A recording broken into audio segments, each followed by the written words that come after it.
नमस्कार, मैं हूं राधिका राज और आप देख रहे हैं कैपिटल टीवी उत्तर प्रदेश का खास शो किस्सा यूपी का।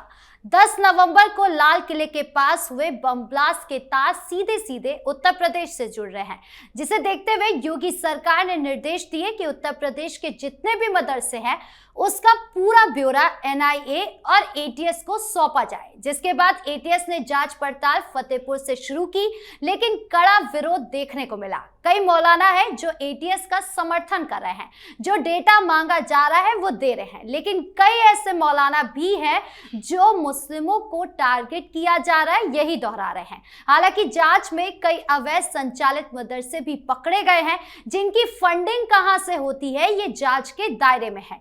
यानी एटीएस जितने जांच कर रही है, मदरसे से उतने राज बाहर आ रहे हैं। इसी पर चर्चा करने के लिए मेरे साथ स्टूडियो में मौजूद है कैपिटल टीवी के executive editor Rajiv Kumar. Sir, आपका बहुत बहुत स्वागत है। धन्यवाद। सर, मदरसे का जितना भी जांच किया जा रहा है एटीएस के द्वारा, उसमें वो जांच कुछ और करने जा रही है, मिल कुछ और रहा है। मतलब वहां पर संचालन को लेकर सवाल उठ रहा है कि फंडिंग कहां से आ रही है। देखिए, अभी तो जांच की शुरुआत हुई है। ये हमेशा यही होता है इस तरह के यूनिवर्सिटी कॉलेजेस या फिर उसके नीचे मदरसे में। ये मरकज मदरसों में होता कुछ और है और दिखाया कुछ और जाता है। उसी तरीके से जैसे अल फलाह यूनिवर्सिटी के अंदर चल रहा था। अभी एनआईए की छापेमारी हुई, उसके बाद ईडी ने उसके अकाउंट चेक किए, पता चला 428 करोड़ रुपया। ये 428 करोड़ का सोर्स क्या था? ये सोर्स केवल वही नहीं है जो दिखाया गया। जो दिखाया गया है उसमें कहा गया कि जितने बच्चे एडमिशन लेते हैं, जिससे फीस ली जाती है, वही फीस जो है वो हमारे इनकम का स्रोत है, सोर्स है। लेकिन ईडी ने जब जांच शुरू किया तो पता चला कि एमबीबीएस की डिग्री के लिए जो पैसे लिए जाते हैं वो पैसे उतने ही नहीं हैं जितने अकाउंट में दिखाए गए हैं कि स्टूडेंट से लिए गए, बल्कि इसके अलावा मैनेजमेंट कोटा में एडमिशन के नाम पर या फिर बाहर से ट्रस्ट है। चूंकि अल फलाह भी एक ट्रस्ट है, तो ट्रस्ट में डोनेशन के नाम पर जो पैसे दिए गए हैं उसका रूट अलग है। तो अभी ईडी मनी ट्रेल की जानकारी ले रही है कि कहां कहां से होता हुआ किन सेल कंपनियों का पैसा यहां तक पहुंचा है। ठीक उसी तरीके से है इन लोगों को जितने मरकज चलाए जा रहे हैं। यहां तक कि मस्जिदों की बात जो की जाती है कि मस्जिद में ये लोग इकट्ठा होते हैं। इकट्ठा किसके लिए? ये नमाज अदा करने के लिए। ये कहते हैं प्रेयर हॉल है, तो वहां पर नमाज अदा करने के लिए इकट्ठा होंगे। हर रोज कुछ लोगों को लगता है कि कुछ लोग वहां पर जा रहे हैं, लेकिन दूसरा काम मस्जिदों में भी होता है। जो मौलवी रखे जाते हैं मस्जिद में भी, जो अजान देने वाला है, वो क्या कर रहा है कि मस्जिदों में भी बच्चों को पढ़ा रहा है। वो प्राइवेट ट्यूशन की तरह है। लेकिन जो बच्चे वहां पर जाते हैं पढ़ने के लिए, वो मस्जिदों से निकलकर बाहर आते हैं तो उसके दिमाग में जहर होता है। इसकी भी जांच हो रही है कि मदरसा तक तो ठीक है, मदरसा एक एजुकेशन इंस्टीट्यूशन के नाम पर रजिस्टर्ड है, लेकिन ये मस्जिद के अंदर जो पढ़ाई करवाते हो बच्चों की, क्या उसका कोई मानक तय किए हो कि ये मौलवी क्या पढ़ा रहा है? क्या केवल कुरान की शिक्षा दी जाती है, अरबी और फारसी सिखाया जाता है, या फिर उनके दिमाग में कुछ और भरा जाता है? इसकी जानकारी कौन देगा? क्योंकि वो इंस्टीट्यूट नहीं है, बल्कि वो एक मस्जिद है जहां नमाज अदा करने की सुविधा दी जाती है। और ज़्यादातर जुमे की नमाज यानी कि फ्राइडे को, शुक्रवार को इकट्ठा होते हैं दोपहर में ये लोग नमाज पढ़ने के लिए, और सामान्य समय पर अपने अपने घरों में भी नमाज अदा करता है। लेकिन ये मस्जिदों की जो जानकारी मिल रही है उसमें बार बार ये सवाल उठ रहे हैं। अभी ये एनआईए जांच चल रही थी तो ये सवाल उठाया गया, कुछ डिमांड भी रखे गए हैं, और एनआईए की टीम ने भी ये बताया है कि अयोध्या उसके आसपास के मस्जिदों से ये चर्चा शुरू हुई, क्योंकि इन लोगों ने टारगेट किया था कि अयोध्या में भी विस्फोट करेंगे। तो वहां पर ये एनआईए ने शुरुआत की है, अयोध्या के आसपास के मस्जिदों पर भी सर्विलांस रखा जाए, उसकी भी जांच की जाए। और वो दायरा धीरे धीरे बढ़ेगा, क्योंकि मस्जिदों में भी ऐसे अड्डे बनते जा रहे हैं जहां पर इन लोगों ने आतंकियों को छिपने की जगह बना रखी है, क्योंकि मस्जिदों में छापेमारी नहीं होगी। वो एक अलग जगह है। लेकिन मस्जिदों में छापेमारी नहीं होगी, वो सिर्फ हॉल नहीं होता, बल्कि मस्जिद भी 2-3 फ्लोर के होते हैं, तो उसमें कुछ कमरे होते हैं और उसमें रुकने की जगह होती है। मौलवी भी रुकता है, कुछ और उनके लोग भी रुकते हैं, गेस्ट भी रुकते हैं। तो वो एक जगह दिखाई पड़ रही है। जांच में पता चल रहा है कि मस्जिदों के अंदर भी जो पनाह दिए जाते हैं, जिन लोगों को रखा जाता है, उसकी भी लिस्ट सौंपो।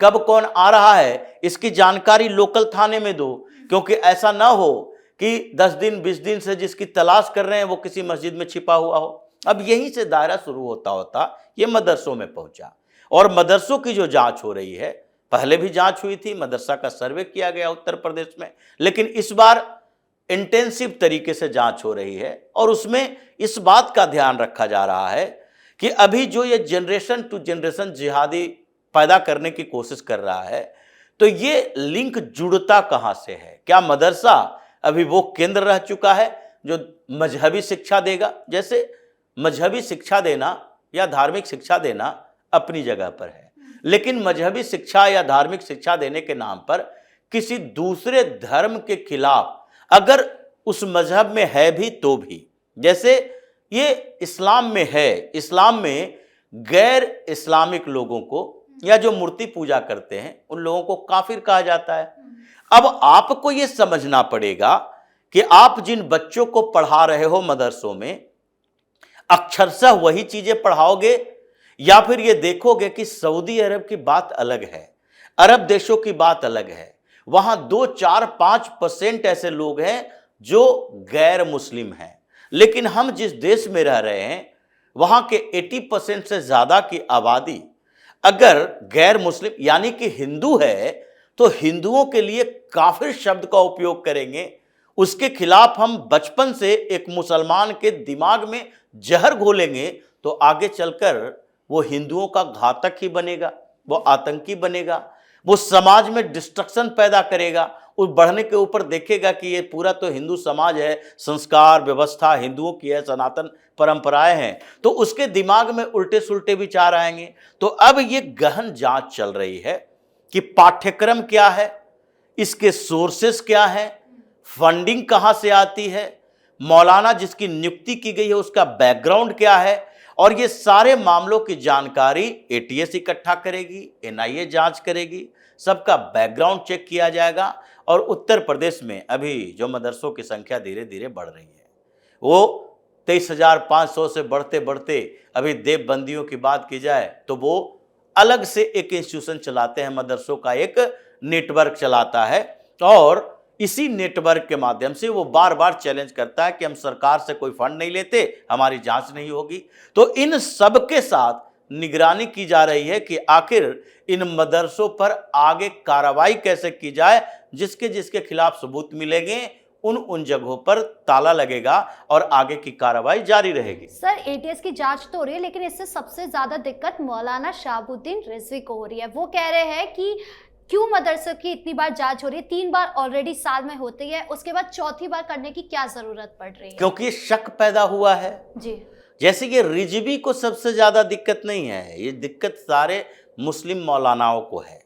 कुछ लोग होते हैं जो एक्सप्रेस कर देते हैं, मौलाना रिजवी एक्सप्रेस कर रहा है, मदनी डरा हुआ है कि देवबंद का इतना बड़ा नेटवर्क है, हम कुछ बोलें तो ऐसा ना हो कि हमारे नेटवर्क को ही तोड़ा जाने लगे, देवबंदी को पर ही बुलडोजर चलना शुरू हो जाए। ये सारे लोग जो कि इस कार्रवाई का विरोध कर रहे हैं, ये अपने पैर पर कुल्हाड़ी मार रहे हैं। क्योंकि देखिए, ये जो ऐसी स्थिति पैदा हुई दिल्ली ब्लास्ट के बाद, जिसमें मुसलमानों के हर तबके के लोगों का मतलब होता है पहले बेरोजगार, गरीब, मुसलमान, बच्चे, जिसके पास ऑप्शन नहीं है, जो कोई काम नहीं कर पाता, उनकी बात की जाती थी। उस तबके से लेकर अब इंटेलेक्चुअल क्लास, प्रोफेशनल क्लास, पढ़ा लिखा वर्ग, जिसके पास प्रोफेशनल डिग्री है, टेक्निकल डिग्री है, अब इससे भी ज्यादा बेहतर क्या हो सकता है अपॉर्चुनिटी, जो कि लोग कहते हैं सामान्य डॉक्टर इंजीनियर बनना चाहते हो, और डॉक्टर इंजीनियर बनने वाले लोग जो बने हुए हैं वो आतंकवादी बन रहा है। तो जो परेशानी कश्मीर से लेकर इधर केरल तक है, बंगाल से लेकर नॉर्थ ईस्ट तक है, कश्मीर से सवाल उठ रहे हैं, ये जो उमर अब्दुल्ला बोल रहा है कि देखिए ये जो अभी दिल्ली ब्लास्ट हुआ उसके बाद पूरे कश्मीर के मुसलमान शक के दायरे में आ रहे हैं, सब पर शक किया जा रहा है। कहीं कश्मीरी है, किसी जगह पर काम कर रहा है तो उसको शक की निगाह से देखा जा रहा है। ऐसा नहीं होना चाहिए। क्यों नहीं होना चाहिए?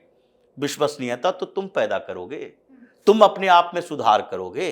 अगर सुधार नहीं करोगे तो यही बात देखी जाएगी। अगर एक सुनसान सड़क पर डकैती होती है, उस सड़क पर चोरी होती है, अगर गलत काम होता है तो वो सड़क बदनाम हो जाता है, चाहे साल में एक बार ही क्यों ना हो, लोग जाने से डरते हैं। बात यही है कि मुसलमानों के विश्वसनीयता पर सवाल उठ रहे हैं और रिजवी जैसे लोग उस सवाल को और गहरा कर रहे हैं। जांच होने के लिए इन लोगों को पूरी तरह से ओपन कर देना चाहिए कि देखिए जांच कर लीजिए, हम लोगों में से अगर कोई भी वैसा व्यक्ति है जो इस रास्ते पर चल रहा है उसको पकड़ो, हमें कोई दिक्कत नहीं है। ये तो और उसको डिफेंड कर रहा है, तो जितना डिफेंड करोगे उतना उस ट्रैप में फंसोगे और आखिरकार एक समय आएगा। उत्तर प्रदेश की सरकार जिस तरीके से चल रही है कि उत्तर प्रदेश में बैठे हुए कम से कम 300 मौलाना ऐसे हैं जो बार बार इस तरह से मुस्लिम अपीजमेंट की पॉलिटिक्स करने वाली पार्टियों के साथ खड़े रहते हैं और योगी सरकार के हार्डकोर जो काम है, जो एक्शन है, जो कि पक्षपात रहित है, उसके ऊपर सवाल उठाते हैं। इन सब का नंबर आने वाला है। जो इसमें इस काम में आड़े आ तो आएगा, जो रोकने की कोशिश करेगा उन सब की गिरफ्तारी का वारंट उसके घर पे पहुंचेगा। ऐसा दिखाई पड़ रहा है कि दिल्ली ब्लास्ट ने इस पूरे देश में ऐसी स्थिति पैदा कर दी है कि मुसलमानों के लिए ये विनाश काले विपरीत बुद्धि वाली स्थिति है कि रावण बहुत अत्याचार करता था, लेकिन उसके लंका को जलाया नहीं गया था, विनाश उसका नहीं हुआ। उसने एक बड़ी गलती कर दी, माता सीता का अपहरण करके पूरा लंका ध्वस्त हो गया। ये बड़ी गलती है मुसलमानों की और इन इंटेलेक्चुअल वर्ग की, मुसलमानों में बैठे हुए, कि दिल्ली में ऐसा ब्लास्ट करवाया है जिसने हिंदुओं को भी उसके ऊपर शक के और पुख्ता कर दिया और सरकार को भी कार्रवाई करने पर मजबूर कर दिया है। जी, इस मुद्दे पर ज्यादा जानकारियों के लिए आपका बहुत बहुत धन्यवाद। धन्यवाद। तो एक तरफ अवैध मस्जिद मदरसे के संचालकों पर एफआईआर दर्ज की जा रही है, तो वहीं दूसरी तरफ मौलाना शहाबुद्दीन रजवी बरेलवी की भी तीखी प्रतिक्रिया सामने आई है। उन्होंने कहा है कि मदरसे अल्पसंख्यक विभाग के अधीन काम कर रहे हैं।